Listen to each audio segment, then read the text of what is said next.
Lots of nail biters in this game. Let's go with the Bucs Saints first while it's still fresh on my mind. It started out with the Bucs showing an offensive onslaught and the Saints defense going back to their bad defensive ways as the Bucs would storm out to a 21-7 start. But then 21-7 after it became that, Drew Brees and the offense woke up and then Brees would throw a touchdown starting with a pass to Sproles and then a pass to Joseph Morgan and then David Thomas each caught touchdowns as it all of a sudden became 28-21 at halftime, Brees having 4 touchdowns. But then they slowed him down. They slowed Brees down a lot in the second half. He wasn't as on fire as he was, as their only touchdown they had came on a Pierre Thomas 5-yard run, making it 35-21. And then the Bucs would establish a long drive that finished with a Dallas Clark touchdown, making it 35-28. And then the Saints had to punt it away to give the Bucs one last drive on the final 2 minutes of the game. They drove down their courtesy of Vincent Jackson. They got to the red zone. And then on the third down or second down, Vincent Jackson appeared to have caught it, but the back heel barely touches that out of bound end zone line. So it goes to a fourth down.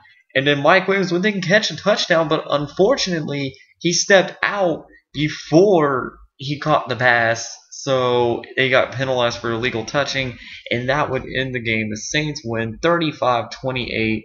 Both teams now 2-4, and this was a big win for the Saints. Not only because it was a road, but it was also a division game. And the Bucs look like they're a team that's looking to turn it around, and they've been competitive in every game, including today once again. But it was just a tough loss for the Tampa Bay to suffer. But New Orleans is still showing fight, and they're trying to stay alive this season. But regardless, the Saints will take on the Broncos next Sunday night football. It'll be a Sunday night football game. As for the Tampa Bay Bucs, they got to bounce back on a struggling season in just 4 days at Minnesota Vikings on Thursday night football. Now let's go on to Washington and the Giants. This was a very interesting game, to say the least. It started out with the field goal, making it 3-0 in the first. And then the second quarter, Eli Manning, he did throw 337 yards, but I thought he struggled quite a bit, more so in the first half, as the Giants pushed out to got a touchdown, make it a 7-3. RG3 fires back, making it 10-7, and then both would trade off field goals, and it would end up being 13-13 at halftime. Both defenses played very well in the third quarter, and then the fourth quarter came along. Bradshaw got a touchdown, making it 20-13. And then Kai Forbath made a 45-yard touchdown, or 45-yard field goal. Excuse me, sorry, I don't know what I'm thinking, but it's 20-16. And then RG3 would eventually get the ball back, and they would score, making it 23-20 on a 30-yard touchdown pass to Santana Moss. You thought it'd be over, but just 20 seconds later, Giants get a touchdown on their own with a 77-yard touchdown pass to Victor Salsa Dancing Cruz, so making it 27-23. And then RG3 couldn't get anything going after that, and then the Redskins fall to the Giants 27-23. I thought this was as many turnover. The Redskins had 3 lost fumbles and an interception, and I thought the Giants should have won by a lot more, especially being at home and against a really bad secondary. But the Giants did what they had to do to win. They pulled through.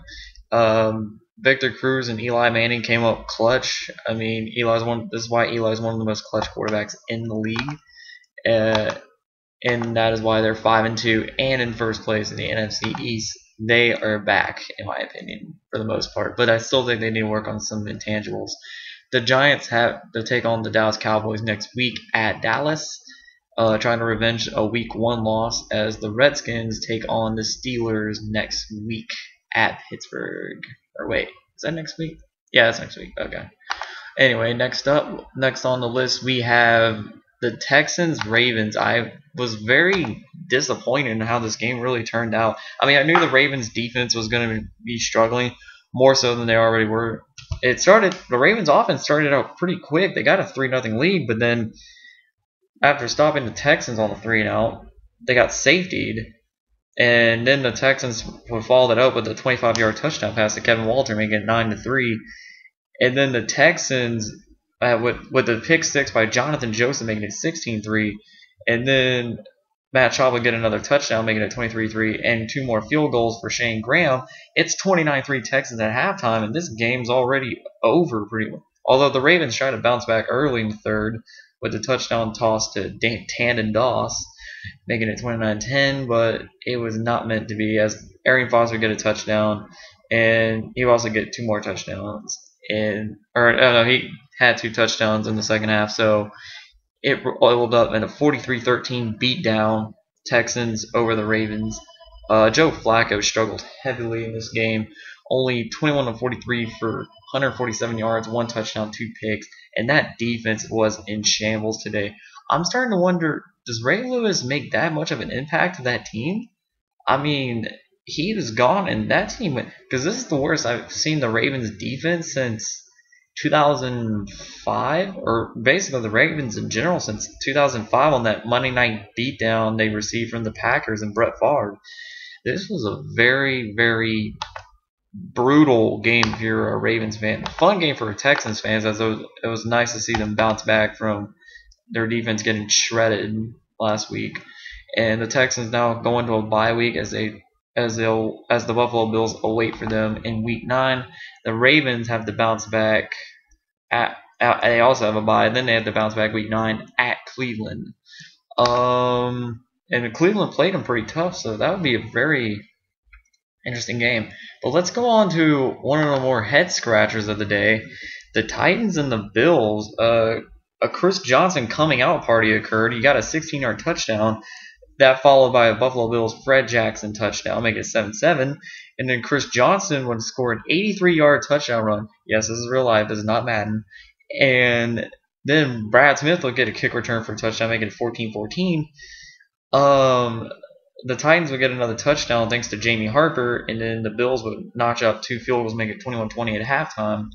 And then Jamie Harper gets another touchdown. Meanwhile, the Bills follow that up with a Donald Jones touchdown, making it 28-27. And then at the end of the third, Fitzpatrick throws a nice pass to Stevie Johnson, making it 34-28.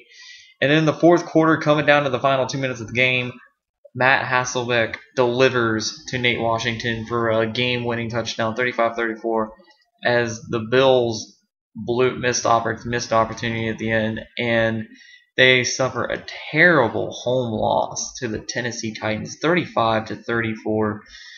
This is very disappointing. You've had a good road win against the Cardinals last week, and then you follow it up by losing to one of the worst defenses in the league.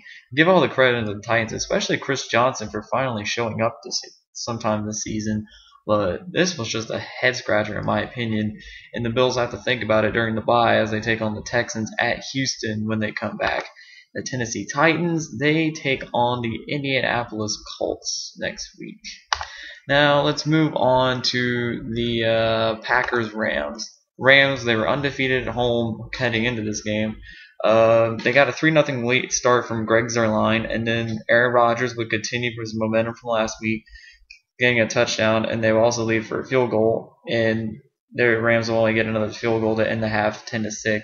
And then Aaron Rodgers throws another touchdown, this time to Randall Cobb, making it 17-6.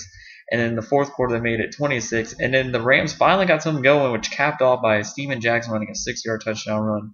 And then Aaron Rodgers would then throw a 39-yard dagger to Randall Cobb to strike the Rams down. And there would be a couple more scores. Sam Bradford would throw a garbage time touchdown to Austin Pettis.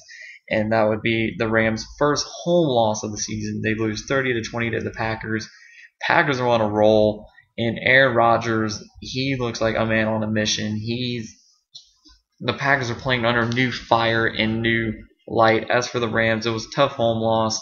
The defense tried to hold it together, but Aaron Rodgers proved to be too much. And I wonder, is this the beginning of the end for the Rams, or do you think this could be their only home loss of the season? Nobody knows. But the Rams do have to take on the Patriots next week, and I believe that's on London. I believe that's the game in London, so it's not really a home game. So it's kind of weird, and then the Packers take on the Jaguars next week at home. And now we move on to Cleveland, Indianapolis. Andrew Luck looking to bounce back from last week after suffering a devastating destruction loss to the Jets. as Andrew Luck started out hot. He ran it in for a 7-0 lead, and then the Browns threw a touchdown pass to Greg Little. Then they tried a 2-point conversion, and I guess it was a botch with extra point snap, and it failed, so it was 7-6. And then Andrew Luck would follow that up with a 14-6 lead with another run, so 14-6. And then the Browns' third quarter, 33-yard zip pass to Josh Gordon made it 14-13. Adam Vinatieri would kick a field goal, and then the rest of the game was pretty much a defensive standoff, and Brandon Weeden and Trent Richardson and company couldn't make enough plays. Richardson's struggling right now. I think you can tell he's injured because he had 8 carries for 8 yards. So Andrew Luck had a not the best of games, but he did good enough. 16 of 29 for 186 yards. As the Colts would move on to a 17-13 win over the Browns. They're 3-3, 3-1 at home, and the Browns have fallen to 1-6. Colts will take on the Titans at Tennessee.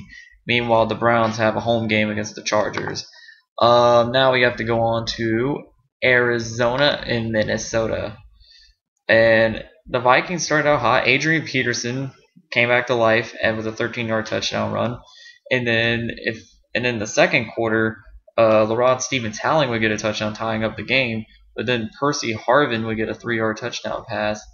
And then the third quarter, Sean Helton-Skelton would throw a pick six to Harrison Smith, making it 21-7. The Cardinals would try to make a last 2-minute comeback with a touchdown pass to Andre Roberts, making it 21-14, but couldn't recover the onside. And the Vikings would hold on despite Christian Ponder struggling heavily in this game. 8 for 17, 58 yards, 1 touchdown, but 2 picks. Probably the worst game of the season by far for Mr. Ponder. But the Vikings did get the win, so.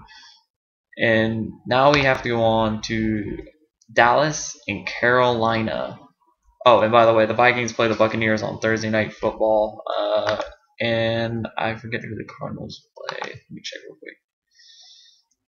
Sorry, it's a little unprofessional of me. Oh, they play the 49ers. There we go. On Monday Night Football next week. Anyway, now we got to go on to the Cowboys and the Panthers, as this is the last game I haven't covered yet. Dallas, they both defenses were doing really good in the first quarter. The second quarter, Cam Newton throws a really bad interception after the Cowboys would kick a field goal. I mean, this was terrible. It was just right to Dallas. And then, but he did make up for it later on as he got a touchdown pass to Brandon LaBelle near the end of the second, making it 7-3. And then Dallas would come out firing with a 26-yard touchdown pass to Miles Austin. And they also get a field goal later on in the quarter, make it 13-7. And then the fourth quarter, Mike Tolbert, 2-yard touchdown run, making it 14-13. Then Dallas kicks a couple field goals, and Cam Newton has one last chance. Although before that second field goal I mentioned that made it 19-14, I have to mention that I thought there was a couple of sketchy calls on the fourth down before it. Dallas gets a timeout even though they had like 14 men on the field. And then after that, Maurice Claiborne appeared to have held on to Steve Smith, I believe, for the passing play, but it looked like it was pass interference. But the Cowboys, they didn't get flagged, so you know what? It's play on, and the Cowboys ended up winning 19-14. This was a decent win for the Cowboys. They needed some kind of win to get them back. They really get every win they can to stay in the NFC East race, much less the playoff race. The Panthers struggle and loss. I think this season's about to come to an end. They're at 1-5, and they have no chance to win the NFC South. And they have to go on the road to take on the Chicago Bears. Thank you for watching this recap. Be sure to come back for the afternoon recap. I'm out.